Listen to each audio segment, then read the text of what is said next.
নমস্কার বন্ধুরা, আমি শালমি। আমার ব্লগে আপনাদের সবাইকে স্বাগত জানাই। আশা করি আপনারা সবাই ভালো আছেন, আমিও খুব ভালো আছি। আজকে আমাদের হচ্ছে হাঁসের মাংস, আর দেখাবো তোমাদের পুরো রেসিপিটা, কেমন করে হাঁসের মাংস রান্না করতে হয়। তোমরা দেখতে থাকো। দেখো, কড়া বসিয়ে দিয়েছি, এখানে তেল দিয়ে দেবো। তেল গরম হয়ে গেছে, এখানে দিয়ে দেবো দুটো তেজপাতা, আর দিয়ে দেবো পেঁয়াজ কুচি। পেঁয়াজটা ভালো করে লাল করে নেবো। বন্ধুরা, আমার এখন পেঁয়াজ লাল লাল হয়ে গেছে। এবার দিয়ে দেবো আদা রসুন, আর তার সঙ্গে দিয়ে দেবো রসুনটা ভালো করে মেরে গন্ধটা মেরে নেবো।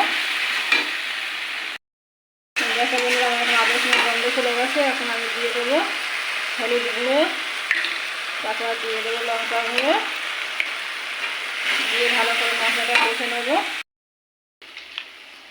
এখন দিয়ে দেবো জিরে গুঁড়ো,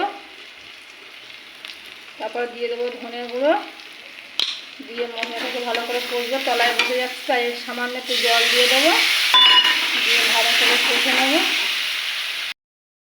মশলা কষা হয়ে গেছে, আর দেখো মশলা থেকে হালকা তেল ছেড়ে ছেড়ে আসছে। দেখো, এবার আমরা দিয়ে দেবো হাঁসের মাংসটা। এই হাঁসের মাংসটাকে দিয়ে হাঁসের মাংস ভালো করে কষতে হয় বন্ধুরা, অনেকক্ষণ ধরে। বন্ধুরা, হাঁসের মাংস কষা হচ্ছে। এই যে জলটা বেরিয়েছে, দেখো, এই জলটা পুরো মরলে তারপরে কষা হবে। এখন আর কষতে থাকবো। দেখো বন্ধুরা, অনেকক্ষণ দিয়ে কষলাম, এবার কষা হয়ে গেছে। এবারে আলু দিয়ে দেবো।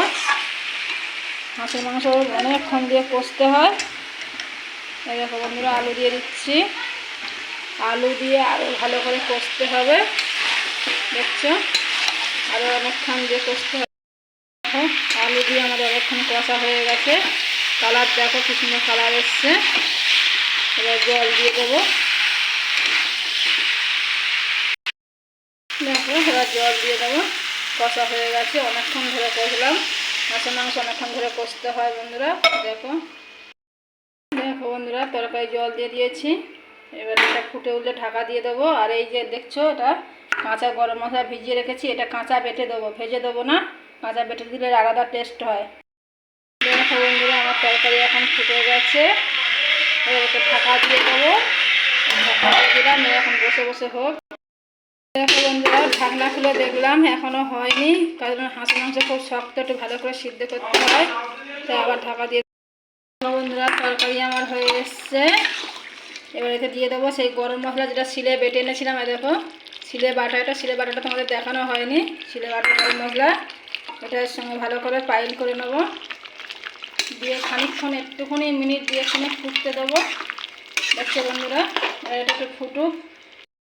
দেখো বন্ধুরা, আমার তরকারি হয়ে গেছে। অনেকক্ষণ দিয়ে হলো, হাঁসের মাংস অনেকক্ষণ দিয়ে করতে হয়, না তো সিদ্ধ হতে দেরি হয়। দেখো, এবার ঢেলে আমার তরকারি। বন্ধুরা, আমার তরকারি হয়ে গেছে, হাঁসের মাংসের তরকারি। পুরো ভিডিওটা বন্ধুরা তোমরা দেখো, প্লিজ আমার সঙ্গে থেকো। ভালো হয়েছে কি খারাপ হয়েছে তোমরা রেসিপিটা দেখো, আমাকে কমেন্ট করে জানিও। আর যদি ভালো লাগে একটা লাইক করো, সাবস্ক্রাইব করো, সঙ্গে থেকো। Tata, bye bye.